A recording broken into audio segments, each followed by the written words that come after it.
Boleh lampunya minta dinyalakan lagi, Tim? Teman-teman, saya dapat petunjuk. Dia belum jauh dari sini. Dia ada di sebelah sana. Sekitar 25 meter dari tempat kita sekarang. Kamu yakin? Iya, kan Anda kalau nggak bisa ngelanjutin penelusuran nggak apa-apa kan Anda? Penelusuran pun berlanjut bergegas ke lokasi yang menjadi hasil penerawangan Rudi. Namun sesuatu kembali terjadi ke diri Ananda. Aduh, Kak Rudi! Kan Anda? Aduh, kenapa kan Anda? Gue nggak bisa ngikut kalian. Tim, tolong dong! Kan Anda nggak bisa lanjut? Sakit banget.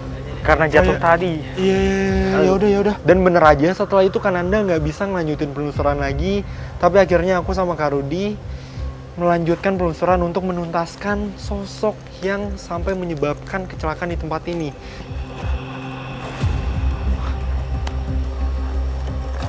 Sebelah sini. Pelan-pelan Kak Rudi! Aduh!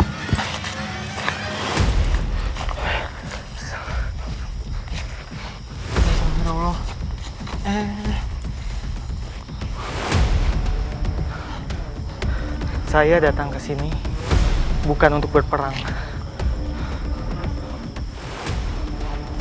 Saya mau tanya baik-baik. Aduh, Kak Rudi, hati-hati. Hei!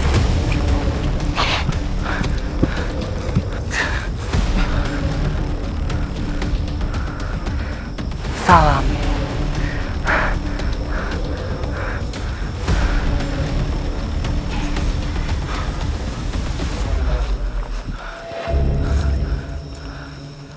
Saya datang bukan untuk perang.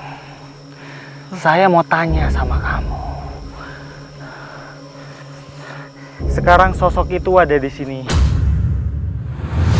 Dan Ananda tak dapat melanjutkan penelusuran, sementara Fasya dan Rudi harus menuntaskan misteri dari dalam beragam peristiwa yang ada. Lantas apakah penelusuran ini dapat selesai serta akankah kami mampu menguak tragedi lain yang lebih... Dia di dalam pohon Kamboja ini. Saya kurung dia di dalam supaya dia nggak lari. Mungkin boleh ditanya Kak Rudi ke sosok ini, siapa dia sebenarnya Kak Rudi? Dari mana kamu?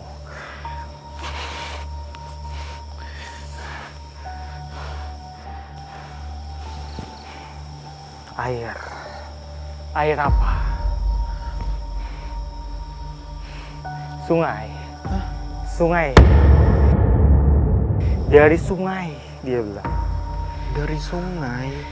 Cilentik. Cilentik, dia bilang. Terus kenapa bisa ada di villa ini Kak Rudi? Aduh, kenapa kamu bisa di sini?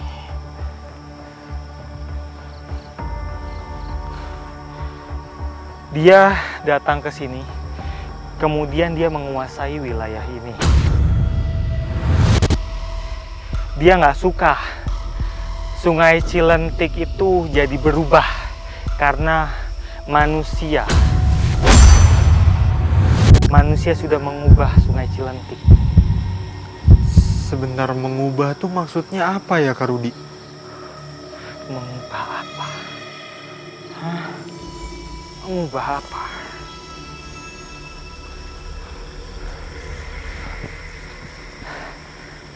Ada sebagian dari Sungai Cilentik yang dijadikan lahan oleh manusia.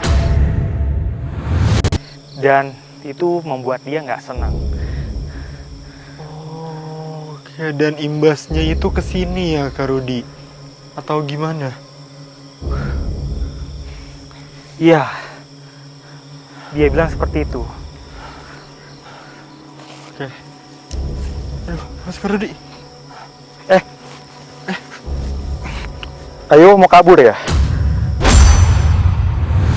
Sebentar, saya belum selesai bicara.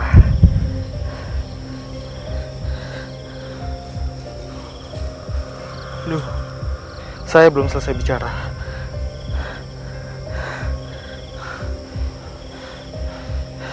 oke. Soal Ibu Ratih itu, apa kamu pelakunya? Didorong. Dia adalah pelaku yang mendorong Ibu Ratih. Kenapa tapi dia ngedorong Bu Ratih, Kak Rudi? Dia ada masalah dengan Ibu Ratih. Dia nggak suka dengan Ibu Ratih. Dan dia mengambil seseorang sebagai gantinya. Apakah itu yang dimaksud oleh sosok sebelumnya yang kita temui, Kak Rudi? Seseorang siapa?